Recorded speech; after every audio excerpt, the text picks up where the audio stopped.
We buy a lot. We wake up, walk into a store to buy a pair of socks, and come back with a jacket, a hat, or even, in some cases, a Rubik's Cube. But of course, our initial intention was to simply enter the store and come back with a pair of socks. So why did we buy all these other things we had no intentions in buying? The answer is quite simple. Stores are intentionally designed so that we buy more things than we need. In almost all cases, entering a store, especially a supermarket or a mall, will end up with you buying more things than originally intended. This is called the Gruen Effect. The Gruen Effect or transfer describes this behavior we have when we enter stores. The Gruen Effect can simply be summed up as the impulse to make unnecessary purchases simply due to the layout of a particular store. To get a better understanding of the Gruen Effect, let's take a look at traditional markets. In the good old days, before the rise of all these malls and all these fancy stores and supermarkets, we had the marketplace. The marketplace was on the ground level and it had an assortment of all things. If you wanted some fruits, you simply walked to the fruit section of the marketplace. And if you wanted some clothes, you walked to the clothes section as well.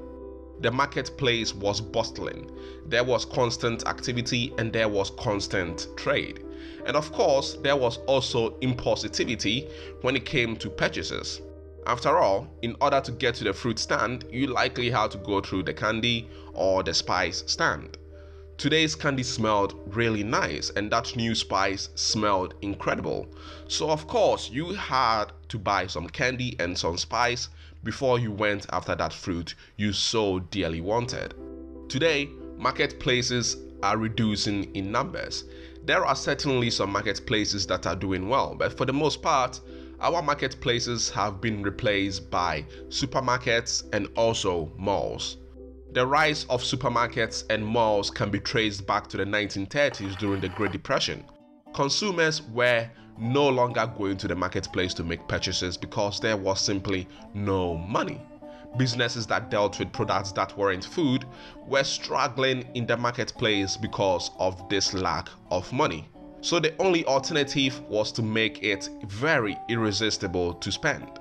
These businesses relocated away from the marketplaces and they set up stores and displayed their goods so that all eyes were on them.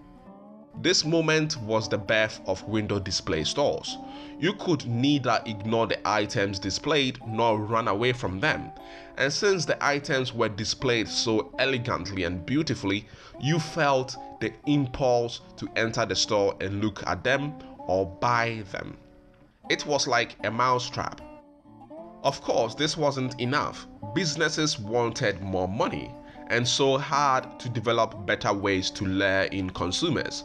Here enters the Gruen Effect, named after Victor Gruen, the grandfather of current-day supermarkets and malls. Gruen had also experimented with window displays in his quest to create spaces for people to impulsively buy. His end product is what we now call supermarkets and malls. His idea was simple. Simply combine window display aesthetics with a confusing layout. In short, he wanted to create an attractive maze.